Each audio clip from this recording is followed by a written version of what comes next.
Hey guys, so on this week's episode of the podcast, I'm fortunate enough to be joined by Jesse Clemmens. He is the co founder of HiTide, and these guys are a SaaS tool that helps brands turn social media followers into an SMS list and ultimately drive more revenue.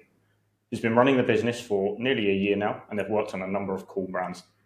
And I've actually, Jesse, just seen one of your case studies, which was with Altura Naturals, and I saw you generated them a 50 times ROI, which is pretty insane. Can you just kick things off by talking me through the process of what you did for them and how you got those results? Yeah, sounds good. Thanks for having me on. Excited to talk SMS list growth. As you mentioned, we've been around for about a year, actually a little less than a year. We launched in June, July of last year after a bunch of building. And we are fortunate enough to have about 50 brands on the platform today delivering SMS list growth for folks that are using SMS solutions like PostScript and Attentive and Sendlane and Klaviyo.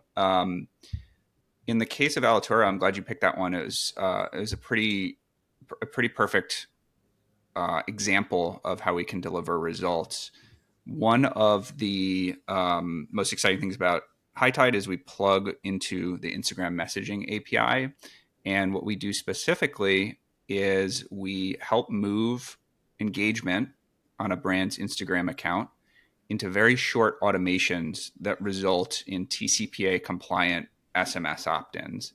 And what that means is folks like Alitura and a bunch of other brands that we work with are able to capture very efficient, high intent subscribers in a way that they couldn't previously. One of the ways to think about this is converting your Instagram following into SMS subscribers. I'm a huge proponent of moving your kind of rented or non-owned channels into owned channels. And so in this case, Instagram is a non-owned channel in that you don't fully control distribution, and SMS, of course, is perfectly deliverable. So that's a bit of background on what we do. We'll get into the details in a bit more of a fine-grained way. What we did with Alitura was we launched a giveaway. Giveaway is one of the formats that HiTide supports. And in this case, Alitura is a fantastic, call it founder, kind of like founder forward brand where the founder, Andy, is extremely active on Instagram. He has the brand account and his personal brand account. And this one was a giveaway before Black Friday. The goal was to capture as many net new subscribers as we could for the lowest possible cost. What a brand like Alitura is measuring against is cost of subscriber acquisition, typically as compared to either paid lead ads or converting website visitors into SMS signups where, they're doing the math on a 10-20% off discount in exchange for an SMS signup. Okay, so this campaign, this was a giveaway. The brand put together a really nice bundle, posted out for entry to a giveaway that was, I think, about a week long. Where HiTide came in is we looked for the friend tag motion on that post. So giveaway was a pretty classic format that you would see on many brands' Instagram accounts. And in this case, because we're plugged into the Instagram messaging API, we look for that friend tag, and then we enable the brand, Alitura in this case, to send a direct message to the person that had just tagged their friend and invite them to join the text list. And that happens instantly, and it happens in a super safe meta authorized way. And, resulted in a whole bunch of signups. In this case, ROI was measured in a few ways, but the 50x, I think it was 49x actually, but I'm happy to take the roundup on this one, was cost of the giveaway and this organic post versus new sales that happened within a few weeks of sign up. And we looked for a couple measurements of health here. The most exciting ones were conversion of net new subscribers as compared to people that were already signed up to the SMS list, and cost per subscriber, which came out just shy of 90 cents in this case, which is just a great number for new phone numbers. Okay. And is that process automated, or is the brand having to kind of do things manually on the back end? That's a great question. So it's fully automated. The way that HiTide works is, as a brand, you set up a campaign, and a campaign would align to content that you're publishing. For example, in the giveaway, you could set a rule around, hey, when someone fulfills the giveaway entry call to action, which is tagging their friend, let's send them a DM instantly and automatically. Okay. And the reason that's important is because two things. One, timeliness. Rather than waiting for your social media team to go through a post and message potentially thousands of people, you're doing that automatically, and you're doing that instantly. The second that someone has kind of completed that motion of entering the giveaway, they get usually a DM banner. They've opened that up, and they're led through a very short conversation that includes compliance information and the ability to opt in. So we can save brands potentially, hours and hours of manual work that can, happen in a way that's actually more effective because it's faster. Yep, for sure. And just to kind of completely understand that process, it's a short DM conversation after they've kind of done the call to action, short DM conversation. And then is it, their messaging to opt in? Is that the final step? Yeah. So in this case, Alitora uses Postscript. Postscript is an integration partner of HiTide. And so when HiTide sees a DM come in, if we haven't seen that user before, we ask for their phone number, and they type their phone number into the DM chat. This is unique because we're not asking them to leave the post, go find the link in bio, fill out a form, and potentially Yeah. get lost along the way. They're putting their phone number right into DM. And then HiTide, through our integration with Postscript in this case, looks up that number to check to see if the person is on the SMS list or not. If they're already on a list, we can send them back a different message. So we might say hey, you're all set for your entry, or you're all set for this discount, or whatever the call to action is, and send them somewhere else. Maybe we want to send them to the product listing page, or send them to download the TapCard app, or whatever other objective the brand has. If the brand doesn't have that phone number on, as an opted in Postscript subscriber, we basically say, great, here's the TCPA language, which is critically important. It's displayed right in DM. And then in this case, with the Postscript integration, they're triggering Postscript's what's called short link, which redirects into the send to join flow. And then they're on the list. And most importantly, we're also capturing their join action in the HiTide dashboard. And we can do a bunch of cool things with that. Number one, we can measure the overall effectiveness of the campaign to see what percentage of people have opted in. And then really, really important, we look up in Shopify for the brand to see if that number has made purchases in the future. So we can now turn this giveaway campaign, or a drop campaign, or an early access campaign, or even a discount oriented post into directly measurable ROI, because we know how many of those people have gone on to purchase after the campaign. Okay. And will you set up flows as well? So what I think we do this with giveaways. We certainly have done in the past, but we will give, often a runner-up code, like, sorry you didn't win, but thank you for taking part. Here's a code. Will you do things like that as well to try and push that ROI higher? Yeah, for sure. So HiTide's messaging job stops when the user has successfully confirmed their subscription. Okay. Our measurement job just starts at that point, because, as I just described, we're going to check on ROI. The messaging job stops because once the subscriber is signed up for Postscript or Klaviyo or whoever else, the Yep. brand will have set up a flow of their choice. In many cases, it's like a welcome flow, or like a giveaway confirmation flow, an entry flow. In that flow, in the case of Postscript, for example, you can set up a very easy reply flow that's like, hey, congratulations, you're on the list for the giveaway. In the meantime, here's 10% off, and a link to our latest drops. And so that can drive some conversion value right off the bat. From there, the typical motion is the brand will add that subscriber to their overall segment. So whether they're sending them blasts on a weekly basis, or they're sending more tailored flows based on the giveaway or the product drop or whatever, the brand's retention or lifecycle or SMS team will decide how to handle that individual subscriber and then drop them into the appropriate flow. Okay. And then I guess we talked about giveaways here. What kind of other posts or styles do you recommend, brands use with HiTide to grow that list? Great question. Thanks for asking that. So we probably have about 60% of the campaigns that, in the last month or so, I'd say roughly 60% are giveaway campaigns because they are extremely effective. There's a high value exchange and it just works. The other 40% are, fall into kind of like two buckets.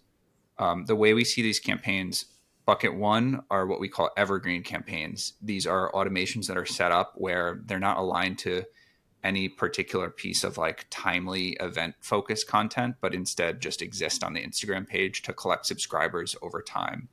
An example of that is really popular one is call to action in bio. So the brand is editing their bio to say, join our VIP list or get our secret discount or be alerted of new drops, that sort of activity. That's one example of an evergreen type campaign. You set it up once and then it accrues over time as we collect numbers, as people see that call to action and engage with it. The other bucket are event-based campaigns. So I put giveaways in this category where there's a finite amount of time that this post is relevant. It's benefiting from some feeling of FOMO or timeliness. And those are typically promos around sales, get a secret discount or get our access to our Black Friday deal. It could be a new product that's coming where you're teasing the product before it's available, collecting subscribers, and then sending a blast to those subscribers that signed up for the drop or the product. It could be something more creative, like a voting campaign. For example, brands that we work with based out of Connecticut called One With Swim, really fantastic brand. We worked with the founder to put together a feedback post on new packaging that they had designed. And they put up a post on Instagram that was like, hey, what do you guys think about the new designs? Here's a couple options that we're considering. It was a carousel post. Shout out whether you like option A or option B. And from there, because we're ingesting those comments, we can move to a short kind of thank you DM from the brand that says, in this case, I believe it was like a $5 gift certificate. We move that comment where someone's saying like, hey, I love design A or I love design B. They receive a DM from the brand instantly. And, there's a link to buy, of course. There's a coupon or a gift certificate and just a really nice kind of surprise and delight moment. So we have a bunch of creative campaign types like that. We're adding more every week as we both come up with them and also work with brands that are coming up with creative concepts. And that's actually a growing portion of the platform is non-giveaway oriented posts, which has been really cool to see. Do you recommend brands use both types of campaigns and run kind of multiple at the same time? For sure. So when we launch a brand, we have a very lightweight kickoff and implementation process that includes a technical connection, which takes sometimes as short as 2 minutes, sometimes as long as 15 minutes. We set them up by connecting Instagram, Shopify, and their SMS platform. From there, we typically bring a playbook of concepts, almost a menu. And we always recommend a set of evergreen campaigns and an event-based campaign. And the evergreen campaigns are the tried and true campaigns like call to action in bio or a pinned story highlight or what's called an icebreaker, which is like a pre-filled FAQ type question that's available in DMs when someone goes to DM the brand for the very first time. So we bring these as a menu and we try to get as many as we can implemented because we know they drive value. And then we work with the brand to understand what's coming up on the content calendar. Often there's already a giveaway coming or a new product that's dropping or maybe something that was sold out that's coming back soon. And we pick one or two of these event-based campaigns to get tested within the first 30-ish days, and away we go. And, to your point, it's critical to have a mix of both. Okay. Would you recommend, let's say, for example, for a giveaway, would you recommend that the brands run ads to these posts to get more engagement? Or is it just organic kind of push? I would say it's a lever. It's not necessarily a straight recommendation. And here's why. When we launch with brands, they're often most attracted to the ability to drive, these crazy efficient signups. And one of the measurements of efficiency is the cost of this campaign. And one of the benefits of HiTide is that because we're asking for post engagement, for comments, for example, to enter a giveaway, the Instagram algorithm rewards that behavior and gets that post out to more of more of the following set. So we typically look at a percentage of reach against followers that we can achieve organic. Typically on the low end, it's in the 10% range. In the high end, it can be 80-90% range, depending on the size of the brand and the following. And if a giveaway or another post, maybe it's a drop post, for example, is performing well in terms of conversion from someone seeing that organic post into a keyword and then into a TCPA compliant tech sign up, then we're happy. And the unit is doing its job. The campaign is doing its job, and it's, very low cost, if not free, for the brand. If that campaign is performing really well, but it hasn't reached its full potential in terms of reach against, its whole following set, or if the brand is exciting about breaking out of their Instagram following into new audience, maybe it's reaching people that have engaged with the brand's page, Instagram page in the last year, but aren't actually following, we can then layer a paid component on. And what's kind of beautiful about this Meta API is that they've built it to work with perfect compatibility with their click to message campaign format. So this is, at least as of last year, this was the fastest growing Meta ad format, is this click to message unit. And any HiTide post can be turned into a click to message campaign that results in the same automation. Okay, interesting. And then just kind of taking things back a bit, because I know you've got quite a varied background. You've worked at Facebook and Google, I think, and you've done a lot of stuff in the partnership space. How did you get started with HiTide and move into the kind of founder and product space? So my background is, for a long time has been in the programmatic ads space. So I worked with a whole bunch of really great companies that push the envelope and we're on the cutting edge of exchange-based ad buying. For people that are familiar, this is called exchanges or programmatic. And for about a decade, I worked at Google and Facebook and a couple other startups that were acquired by Google and Facebook to help turn digital ads into a exchange-based buying model. This is like kind of the rise of audience-based targeting and cookie-based buying and mobile ad exchanges and all these things that were like brand new 10 years ago, but now are sort of the de facto way that ads are bought and sold. And along the way, I was really, really interested in the kind of creator space. Especially at my time at Meta, which hadn't been rebranded yet, was still Facebook. I was a floor below the Instagram floor here in New York, and was kind of following along with everything that was happening on the creator economy front. Got really excited about the rise of creator-led businesses, and I eventually left Facebook to work on a few concepts in the creator space. My first idea that lasted about 6 months before I realized it wasn't a great idea was a course platform for creators. This was late 2020, early 2021. And along the way, I got teamed up with my co-founders. We started working on a few similar ideas in the creator space. And one that we ended up going very deep on was an idea around helping creators manage messages more efficiently. This was a time when we were kind of pitching some Figma wireframes around this course platform. We would talk to hundreds of creators over the course of a couple of months. And when we asked them what was the thing that was like kind of bothering them or taking up the most time, it was often, hey, I'm growing really fast on Instagram, for example, on YouTube. And TikTok, starting to learn about TikTok, and I want to broaden my reach to new channels.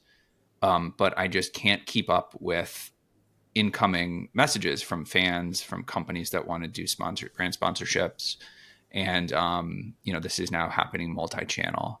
Around the same time, Instagram had rolled out this messaging API and extended it. It had existed on the Facebook front for a long time. People were familiar with the concept of chatbots. Um, Meta then took that format and said, like, hey, let's build this. Let's build a similar thing. Let's actually extend the API and the platform into Instagram and make it available to approved developers. And what that enabled us to do for the first time was kind of solve this message overload problem for creators, where we built a software that was kind of the equivalent of Superhuman for creator inboxes. People that got tons of DMs and comments, we would help organize them and make them actionable in a beautiful mobile app that allowed for faster responses and that helped identify business opportunities. And now we're getting into late 2022. We started exploring the text space, the SMS space. We heard that problem that that I kind of described in the beginning of this episode, around creators not having control over how they reach their audience. In many cases, that manifests itself in, someone that had built like 100K audience. They used to reach 60K of their followers every time they post. Now sometimes they would reach 1% of that audience, sometimes 50%. It was totally, felt totally subjective and kind of out of control. And at the same time, we had this messaging app that helped empower creators to interact with their followers on a one-to-one basis. And we thought, maybe it would be a good idea to build a solution that allowed these messages to be converted into SMS signups. And as we explored that space more, we realized that we were actually chasing the wrong end customer, that this was, pretty good idea for creators, but that it was an even better idea for brands, where brands already have, a known value that they put towards an SMS subscriber. They are able to really capture the value of that subscriber over time. They look at subscriber activity as an important way to move the needle on retention. And it was just a totally different mindset versus the often one-person creator team, where capturing SMS signups could be interesting, but probably wouldn't be a huge focus for someone that's more focused on content and the existing social platforms. So, long story short, or to get to the end of this long story, we ended up shutting down that app, that business, and in the beginning to mid part of last year, we took what we saw as like one really successful component of that platform, which was this SMS conversion thing, and then built this whole new platform called HiTide, which helps convert brand followers and brand engagement into own channels and SMS signups as the first bit of that. Okay. Did you ever think about doing that mechanism, or that conversion piece, instead of SMS, but for email? Yeah, so we're actually testing some email stuff right now.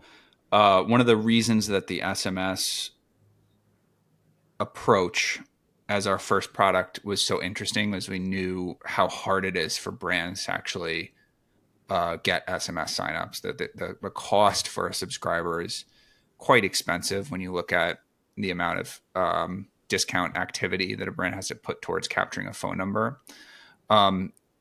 We intentionally have focused on brands that have SMS as top 3, often top 2, sometimes top 1 channel revenue wise.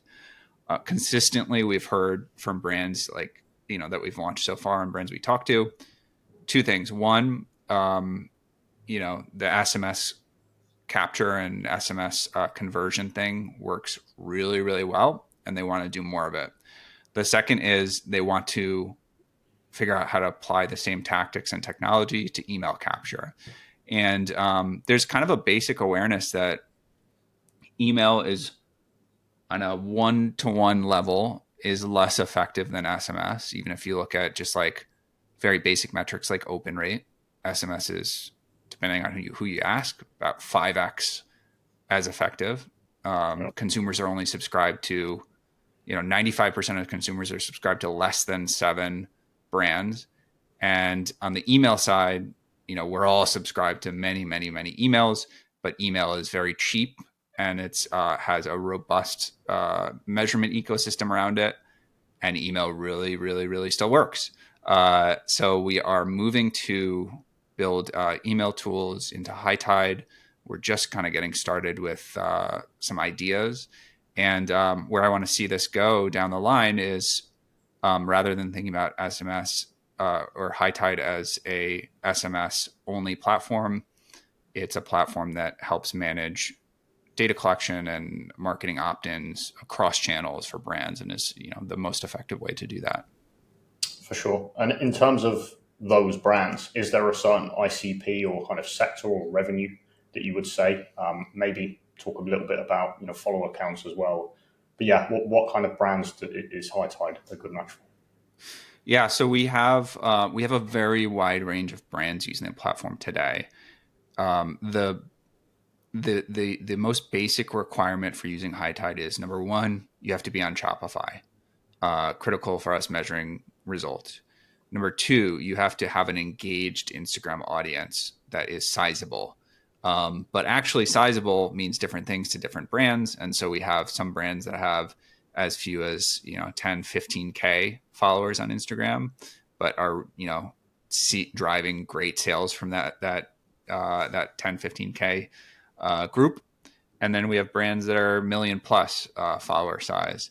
And the final kind of criteria is they have to already know and believe in SMS. They have to have an existing SMS program where they've at least built out a strategy around SMS.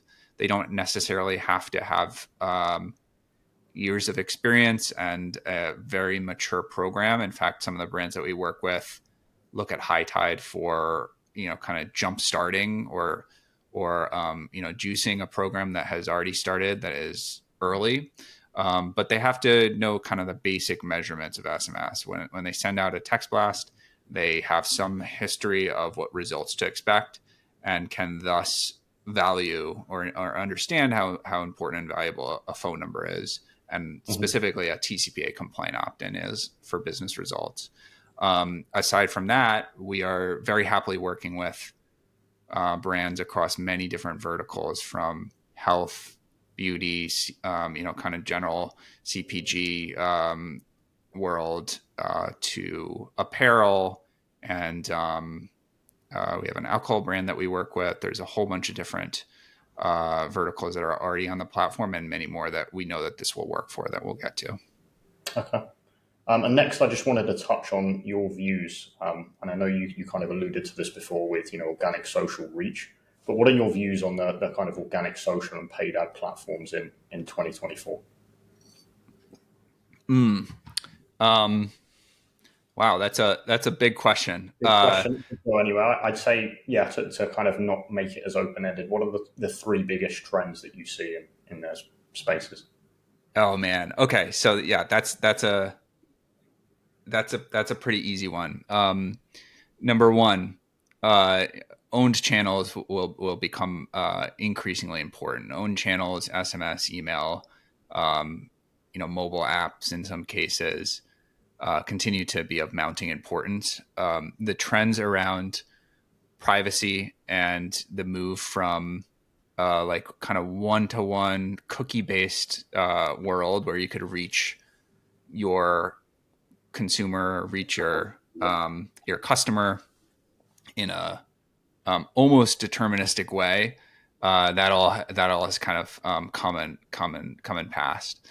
So over the last couple of years, a lot of the stuff that I used to work on for the programmatic world, the exchange-based world, has been completely flipped on its head with iOS 14 changes, with the deprecation of the cookie.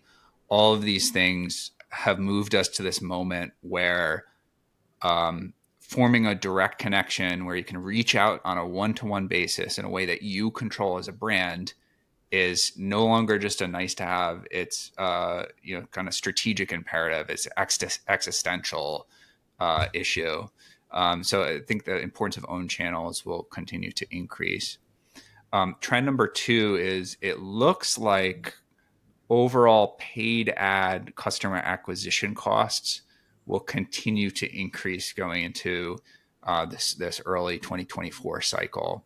There's many things that point to this, but I was reading one in particular that caught my eye this weekend. It was an article by Ben from the Stratechery newsletter, which is, I know, a popular one amongst the tech and advertising crowd.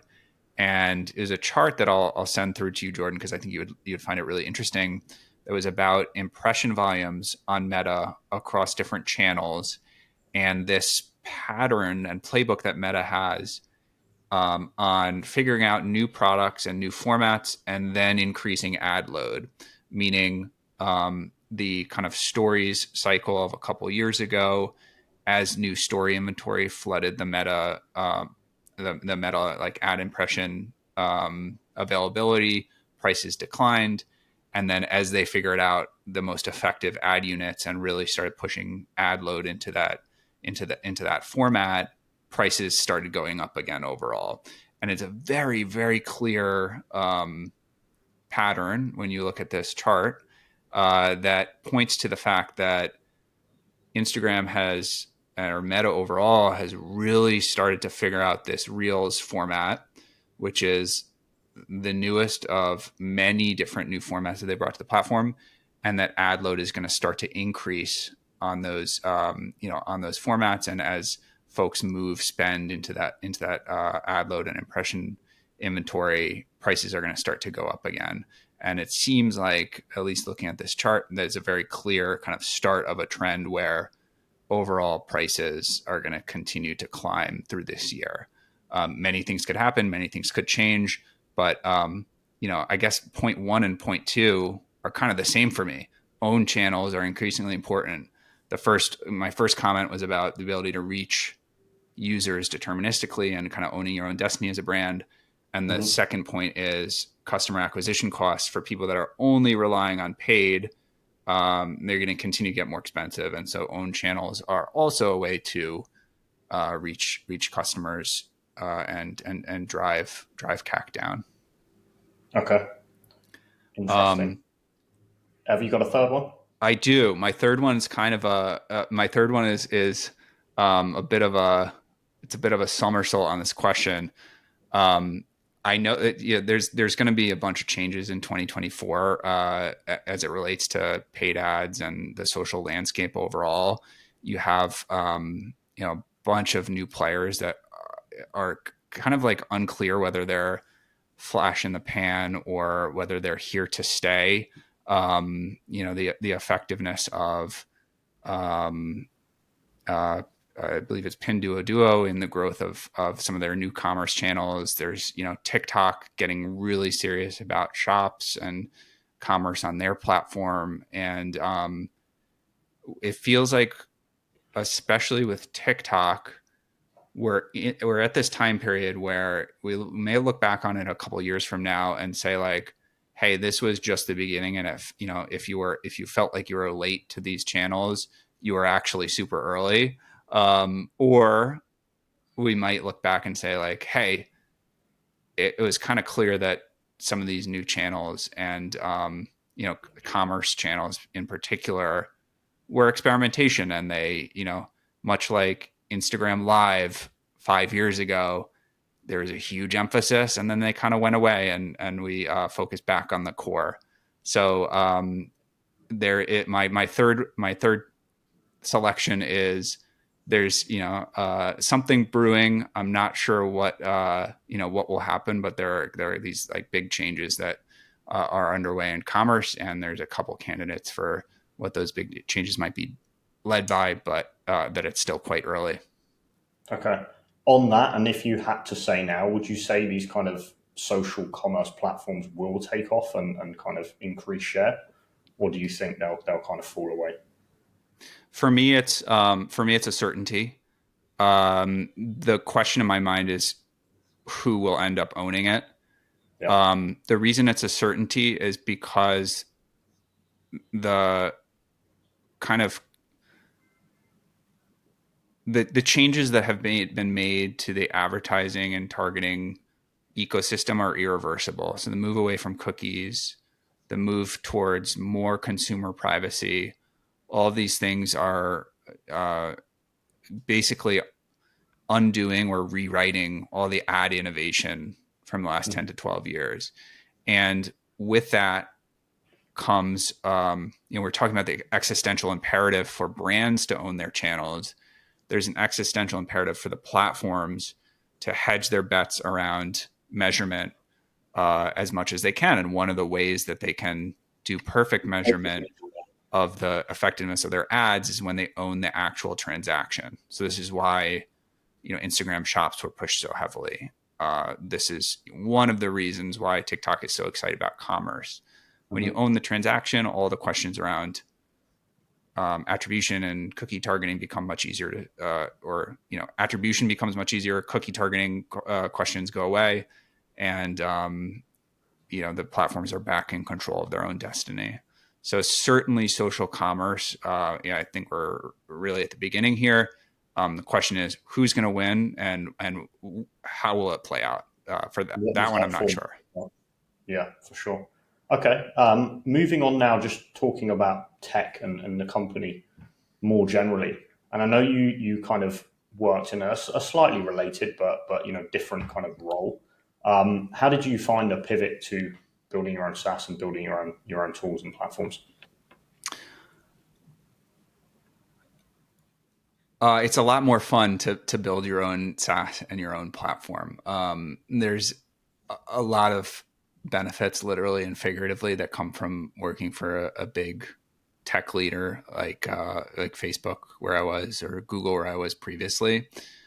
I was lucky enough before Facebook to be part of a small startup called LiveRail that grew to about 200 employees, and that was acquired by Facebook. And before that, I was at Google, did the big company thing for a while. And before that, I was at another successful exit called AdMeld that was bought by Google. And my point is, I've seen both sides of it. I love this kind of early stage startup thing. I love the fact that I can wake up and I can, make a, for better or worse, dramatic change to the business overnight if I want to. If I see an opportunity or if I see a risk that needs to be addressed, it's me, the co-founders, a couple other employees at this point. Big companies are different. Big companies are, making typically incremental changes. And that game is different. There's a lot of positives that come out of it. There's a hell of a lot more security. There's, 401ks, and if you're working at a really big company, there's often pretty cool benefits that come from access and network access. When I was at Facebook, for example, we'd meet with some of the biggest companies in the world. We'd get send an email and you'd get a meeting with a top executive at almost any company you wanted to talk to. On the startup side, it's the opposite. You're, especially in the early stages, no one knows who you are. No one knows who the company is.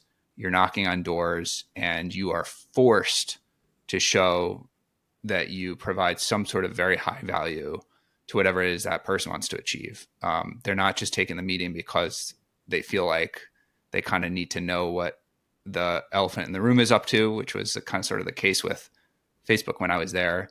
Instead, it's very much a value approach, and you really have to come with the ability to do something great for their business, or you're not going to get the meeting. And it's a fun forcing function. Actually, it's actually one of the best things about building a startup is talking to customers, learning, and building this great loop of improvement until you have something that people want. Makes sense. And I know you just said, you've got a small team. What is your role on that team, and what does the rest of that team shape look like? Yeah, so I'm one of three co-founders of the business. I am the CEO of the business. I have a co-founder who leads our technical and product named Andre. And we have an amazing head of design named Marius. And together we've built this product from scratch to what it is currently, and we'll continue building it until it's massive. The team is, or the co-founding team, I should say, is supplemented by some former colleagues of mine that are pitching in on the partnership side and on the sales side. And we have some other sort of fractional roles that work on things like direct outreach and performance optimization and stuff like that. But it's very early days. And so I get all the, all the fun that I was looking for in terms of a startup where you can make really fast decisions with a very small group of people. So that's where we're at today, team-wise. Okay, and your role is, as I understand it, is more kind of strategy and then revenue and relationships. Yeah, so I lead the overall business. My day-to-day is mostly focused on interacting with customers, pitching, closing, making sure that customers are happy with the platform, and inevitably learning things that they want to add to the platform, making sure that that gets fed back into an improvement loop with Andre and Marius, and that we're building features that people want and choosing the right features that also match with our strategic vision for the company. The cool thing about early stage startup is whereas you can, easily update your LinkedIn profile with a very clear title like Chief Executive Officer or Head of Design or Chief Technical Officer, this is really a situation where everyone is wearing multiple hats. And so, Marius, our head of design, for example, is very heavily involved in marketing. And I'm the, head of the revenue side of things. But I'm really in the weeds with Andre on the technical front, trying to make decisions about solutions to, difficult technical problems and contributing where I can. So in a small team environment, everyone is playing, multiple roles, and there's a lot more crossover than you would see even at the next stage of the life cycle, which is, 30 to 50 employees. It changes dramatically. Yeah. Okay. And then final question from me is, in terms of the future, what are you doing? Is that, talking about features, other, slightly different products, or just growing the team and doubling down on what you have? What's the goal going forward? Yeah, so the goal is to be an indispensable tool in kind of the brand tool belt, where we are, playing this expansive and critical role of zero-party data collection and building a bridge between any place a brand interacts with a consumer and bridging into their kind of like end customer, customer data platform or marketing automation platform. And so what that means for us is we will continue to add channels and products that make for efficient data acquisition and marketing opt-in acquisition. And that might be an email, that might be in app downloads, that might be in, physical product QR codes. We're in the beginning stages here, and we'll build to what brands need, want, and ask for. But we were going to go big. So this is going to be a platform that will have multiple nodes. We have this, the idea of the SMS platform and Instagram today, and we're bridging between those two channels. And then in the future, we'll have many such channels, and we'll be measured on our ability to increase results that our brands see by bringing in more data and getting more people to build this kind of one-to-one owned channel with the brand. I like the sound of that. It sounds like a comprehensive thesis. Jesse, thank you for joining us today. Where can brands find you, and if people want to get in touch, what should they do next? Oh man, thank you for that. So 2 places. One, our website is gohitide.com. It's one word, GOHITIDE.com. Second, you can find me on LinkedIn. I post somewhat frequently. My last name is spelled Clemmens. It's Jesse Clemmens, and you can find me on LinkedIn as well. And those are the two best channels. Perfect. Well, Jesse, thank you for taking the time. Have a great day. Thanks so much, Jordan.